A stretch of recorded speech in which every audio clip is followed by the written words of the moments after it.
Subject E 309 chapter first fault in power system.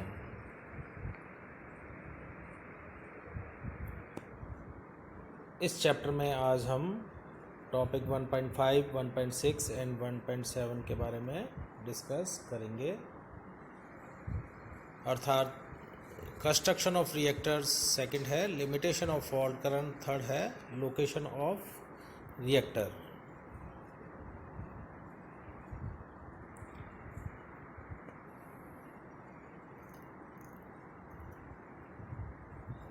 तो सबसे पहले है कंस्ट्रक्शन ऑफ रिएक्टर।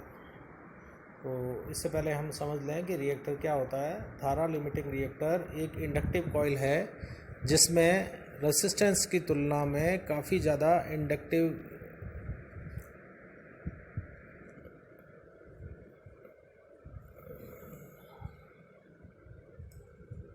प्रतिघात होता है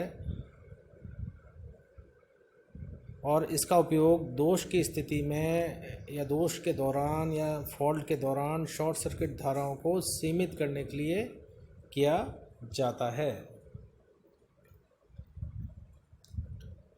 तो हम इसका कंस्ट्रक्शन देखेंगे। दो प्रकार के रिएक्टर उपयोग में लाए जाते हैं। पहला है बेयर टाइप और सेकंड है शील्डेड टाइप। बेयर प्रकार के रिएक्टरों में स्ट्रैंड कॉपर के सर्कुलर कॉइल या बार को विशेष रूप से डिजाइन किए गए कंक्रीट स्लैब में एम्बेडेड किया जाता है। रिएक्टर वाइंडिंग में बहने वाली शॉर्ट सर्किट धाराओं के प्रभाव के कारण विकसित यांत्रिक बलों के खिलाफ इस तरह की व्यवस्था बहुत ही रिजिड मैकेनिकल सपोर्ट प्रदान करती है। सेकंड है शील्डेड या ऑयल इमर्स टाइप रिएक्टर। इनमें सामान्य ट्रांसफार्मर के समान ही इंसुलेशन और शीतलन की व्यवस्था होती है। रिएक्टर के लिए ये डिज़ायरेबल है कि शॉर्ट सर्किट के दौरान इनमें मैग्नेटिक सैचुरेशन नहीं हो, इसलिए आमतौर पर एयर कोर का ही उपयोग किया जाता है। लो एंड मीडियम वोल्टेज पर एयर इंसुलेटेड कॉइल ज़्यादा व्यवहारिक है या प्रैक्टिकल है। हाई ट्रांसमिशन वोल्टेज या उच्च संचरण वोल्टेज के लिए कॉइल को ट्रांसफार्मर के ऑयल में डुबाया जा सकता है। एयर कोर कॉइल्स इंस्टॉलेशन में कॉइल्स द्वारा उत्पादित चुंबकीय क्षेत्र पर विचार करने की आवश्यकता होती है, क्योंकि ये निकटवर्ती धातु की बड़ी विस्तृतियों में विद्युत प्रवाह को प्रेरित कर सकता है। इसलिए ऐसा होने पर अनावश्यक तापमान वृद्धि और ऊर्जा की बर्बादी हो सकती है। एयर कोर कंस्ट्रक्शन में कंडक्टर के चारों ओर लैमिनेटेड आयरन शील्ड या कॉपर शील्ड होनी चाहिए ताकि चुंबकीय प्रवाह को टैंक की दीवारों में प्रवेश करने से रोका जा सके और अत्यधिक हानियों और हीटिंग से बचाव किया जा सके। आयरन कोर्ड कंस्ट्रक्शन में सैचुरेशन को रोकने और वांछित मान की मैग्नेटाइजिंग करंट प्राप्त करने के लिए कोर में एयर गैप रखा जाता है। भारी और इंडोर कंस्ट्रक्शन में इस तरह के धारा लिमिटिंग रिएक्टरों को किसी भी वोल्टेज स्तर तक के लिए इनका इस्तेमाल किया जा सकता है।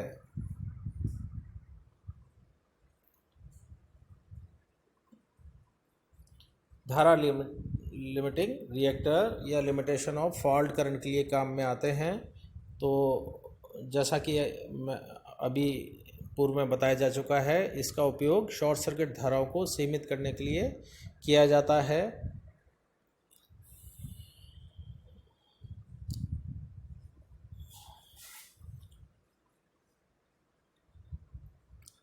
तो धारा लिमिटिंग रिएक्टर एक इंडक्टिव कॉइल है जिसमें रेजिस्टेंस की तुलना में इंडक्टेंस का मान ज़्यादा होता है। दोष की स्थिति में यह शॉर्ट सर्किट धाराओं को सीमित करने के लिए इनका उपयोग किया जाता है।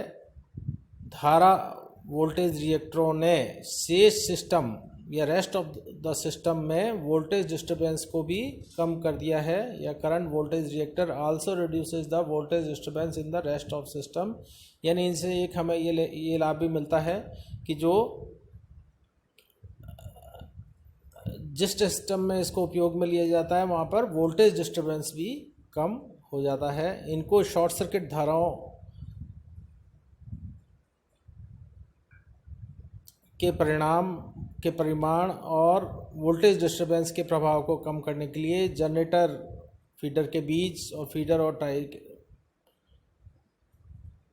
बार के बीच में स्थापित किया जा सकता है। फीडर और टाई के मध्य स्थापित किया जा सकता है। तो शॉर्ट सर्किट धारा को सीमित करने के लिए श्रेणी रिएक्टर का उपयोग किया जाता है। यह लाइनों के श्रेणी क्रम में जोड़ा जाता है। धारा लिमिटिंग रिएक्टर के निम्न कार्य है। पहला है, धारा लिमिटिंग रिएक्टर शॉर्ट सर्किट धारा के प्रवाह को लिमिट करता है या कम करता है ताकि यांत्रिक तनाव और अतिताप से उपकरणों की रक्षा की जा सके। धारा रिएक्टर शॉर्ट सर्किट के कारण उत्पन्न वोल्टेज डिस्टरबेंस को कम करता है। ये इसका एडिशनल एडवांटेज है।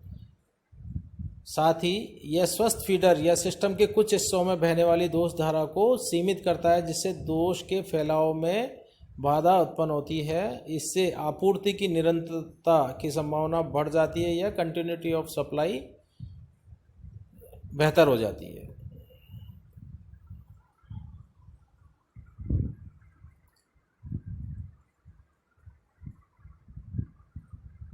तो यहाँ वो कार्य दिए गए हैं जो कि अभी बताए गए हैं।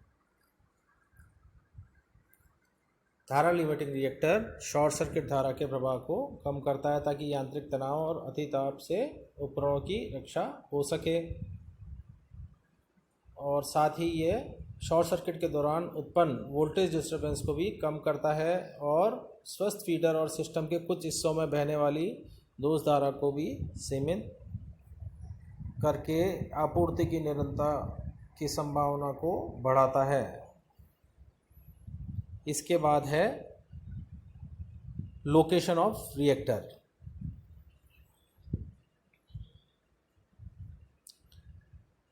तो शॉर्ट सर्किट धारा को सीमित करने के लिए रिएक्टर को निम्न प्रकार से जोड़ा जा सकता है। पहला, जनरेटर के श्रेणी क्रम में, दूसरा फीडर के श्रेणी क्रम में, तीसरा बस बार में। तो रिएक्टर्स को उपरोक्त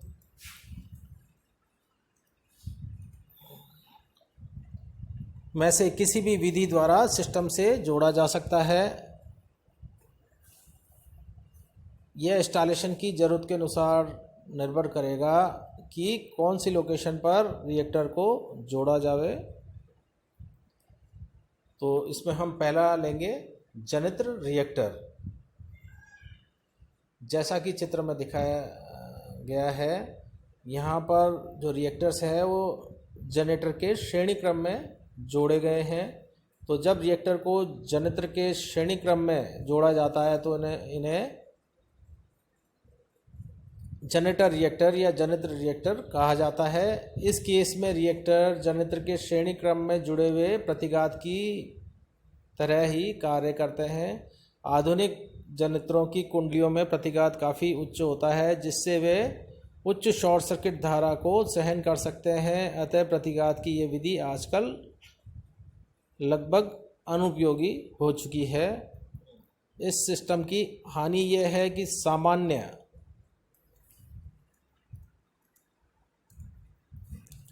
अवस्था में भी ये जो रिएक्टर यहाँ इस चित्र में दिखाई दे रहे हैं जनरेटर के साथ जुड़े हुए, इनमें स्थिर वोल्टेज ड्रॉप और पावर हानि होती रहती है। सेकंड, यदि फीडर एवं बस बार के निकट फॉल्ट उत्पन्न हो जाए तो बस बार वोल्टेज बहुत कम हो जाता है, जिससे machine fall out of the step यानी अतुल्यकालिक होकर बंद हो जाती है। तीसरा, यदि फीडर के नज़दीक दोष उत्पन्न हो, तो दोष यदि फीडर के नज़दीक या बस बार पे उत्पन्न हो तो दूसरों की सप्लाई की कंटिन्यूटी भी प्रभावित होती है। the continuity of supply to other is likely to be affected.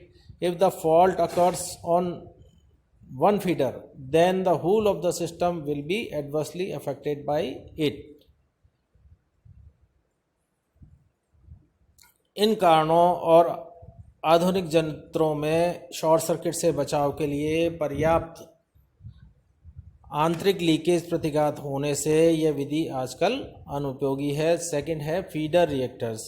तो इस चित्र में दिखाए गए हैं फीडर के साथ में यहाँ पर रिएक्टर्स को जोड़ा गया है। तो जब रिएक्टर्स को फीडर के श्रेणी क्रम में जोड़ा जाता है तो इसको फीडर रिएक्टर कहा जाता है, क्योंकि ज़्यादातर शॉर्ट सर्किट फीडर पे ही होते हैं।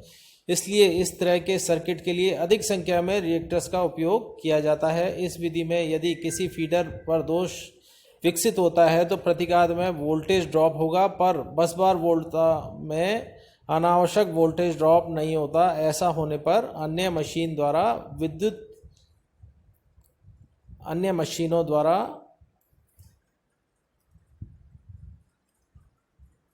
विद्युत लोड को सप्लाई जारी रह सकती है। तो इस प्रकार हम देखते हैं फीडर रिएक्टर्स के दो सैद्धांतिक लाभ हैं।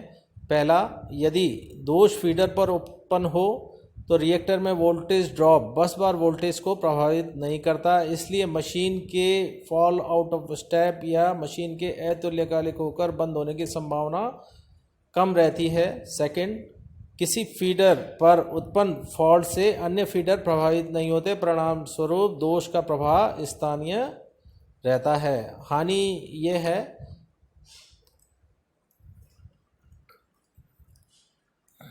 सामान्य अवस्था में भी स्थिर वोल्टेज ड्रॉप और पावर हानि होती रहती है। सेकंड, यदि बस बार पर दोष उत्पन्न हो तो इस स्कीम द्वारा इस प्रकार के दोषों के लिए कोई सुरक्षा उपलब्ध नहीं कराई गई है। हालांकि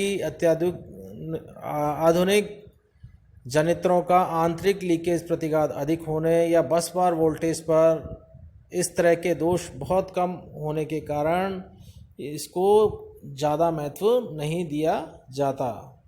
यदि जनरेटरों की संख्या या जनरेटर की संख्या में वृद्धि होती है तो शॉर्ट सर्किट धारा को सीमित करने के लिए फीडर रिएक्टर्स की रेटिंग को भी यहाँ पर बढ़ाना पड़ता है। ये इसकी डिसएडवांटेज है।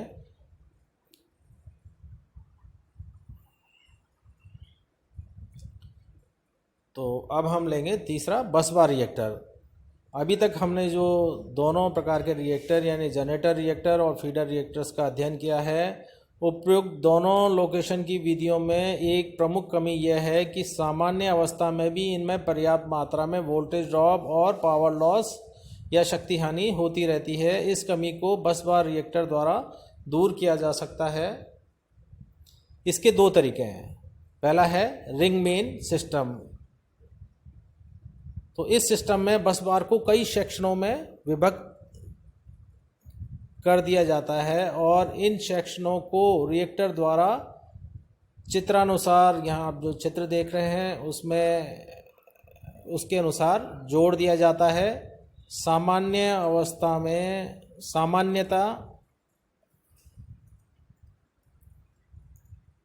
सामान्यतः एक फीडर को एक जनरेटर द्वारा सप्लाई दी जाती है। सामान्य अवस्था में प्रत्येक लोड को एक जनरेटर द्वारा यहाँ पर सप्लाई दिया जाना दिखाया गया है और बहुत ही कम शक्ति या बहुत कम पावर जो है वह दूसरे जनरेटरों से यहाँ आ रही है। इसके परिणाम स्वरूप रिएक्टर में पावर हानि या वोल्टेज ड्रॉप बहुत कम होती है। हालांकि इस सिस्टम का एक प्रमुख लाभ यह है कि मुख्यतः केवल एक जनरेटर ही फॉल्ट धारा को वहन करता है, जबकि रिएक्टर्स की उपस्थिति के कारण अन्य जनरेटरों से आने वाली धाराओं का मान काफ़ी कम होता है। इसलिए फीडर से जुड़े हुए